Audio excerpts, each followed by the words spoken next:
আমি বাবলু। আমি একটা নতুন চ্যানেল খুলেছি। রাত্রি ১২টার সময় লাইভে আসতেছি।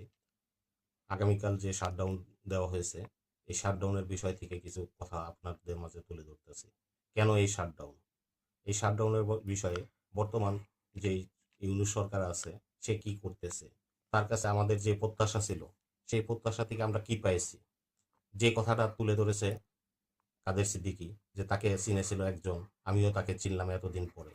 কি কারণে এই কথাটা চলে আসলো? আমাদের জনগণের অনেক চাওয়া ছিল তার কাছে। সে একজন নোবেল বিজয়ী, বিশ্ববিখ্যাত, প্রত্যেকটা দেশে তার অনেক সুনাম অর্জন করছে। কিন্তু আমাদেরকে কি কি দিতে পারলো? আমাদেরকে দেওয়ার অনেক কিছুই ছিল তার। সাধারণ মানুষকে, জনগণের নিরাপত্তা, দ্রব্যমূল্যর বিষয়ে অনেক কিছু পাওনা ছিল।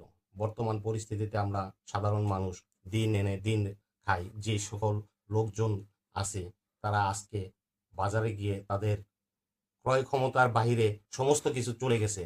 কি করে আমরা চলবো? প্রত্যেকটা জনগণ দেখা যাচ্ছে হায় হুতাশ পারতেছে তার পরিবারের ভরণ পোষণ কিভাবে চালাবে, তাদের মুখে দুটি আহার কিভাবে দিবে। আমরা কি এটাই চেয়েছিলাম? না আমরা সাধারণত তার কাছে আশা করেছিলাম যে আমাদের মধ্যে শান্তি শৃঙ্খলা ভ্রাতৃত্ববোধ একটা অর্জন হবে, শিক্ষা ব্যবস্থা, রাস্তাঘাটের নিরাপত্তা, সাধারণ জনগণের কর্মক্ষমতা নিয়ে আসবে। কিন্তু কিছুই পেলাম না, পেয়েছি শুধু একটা জিনিসই, অস্থিরতা। এই অস্থিরতার মাঝেই আমরা অতিবাহিত করতেছি। কেন আমাদের এই অস্থিরতা? এটাই প্রশ্ন সকলের কাছে, যে কেনই আমাদের এই অস্থিরতা? নাকি অতীতের যেই ঘটনাগুলো ঘটেছে, তার চেয়ে বেশি ঘটনা বর্তমানে ঘটতেছে? আমরা চাচ্ছি আমাদের মাঝে শান্তি শৃঙ্খলা বজায় থাকুক। পরিশেষে বর্তমান মাননীয় প্রধান উপদেষ্টার দৃষ্টি আকর্ষণ করতেছি। আপনি তো অনেকগুলা উন্নত দেশের নাগরিক এবং বিভিন্ন উচ্চ মাপের ইউনিভার্সিটির আপনি লেকচারার, এবং আপনার অনেক সুনাম আছে বিশ্বের মাঝে। প্রত্যেকটা দেশের প্রধানরা আপনার শুধু সাক্ষাৎ করার জন্য অপেক্ষা করে। আমরা চাই এই দেশটাকে শান্তি শৃঙ্খলায় আনার জন্য আপনি আপনার যে আশেপাশে পিএস এবং উপদেষ্টা দুর্নীতিবাজ আছে, তাদেরকে তুলে ধরে বিচারের আওতায় এনে সুষ্ঠু একটা অবাধ সুশৃঙ্খল নির্বাচন দিয়ে সুন্দর পরিবেশে একটা নির্বাচিত সরকারের আন্ডারে দেশকে হস্তান্তর করে যাবেন, এটাই আশা করতেছি।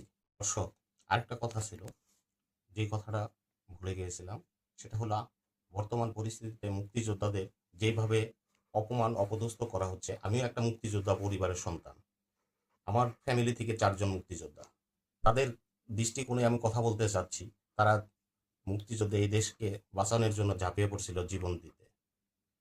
এদেরকে সসম্মানে আমরা মাথার তাজ হিসাবে দেখব, যে যারা আমাদেরকে স্বাধীনতা আনার জন্য জীবনবাজি করেছিল। পরিশেষে একটা কথা বলতে চাই, যে মুক্তিযোদ্ধারা আমাদের শ্রদ্ধেয় ব্যক্তিত্ব, তাদেরকে আমরা সকলেই সম্মান করব। দর্শকরা, আজ এই পর্যন্তই। আগামীকাল আবার আসব। আগামীকাল আসার জন্য আমার চ্যানেলটি সাবস্ক্রাইব করে রাখবেন। ধন্যবাদ সকলকে।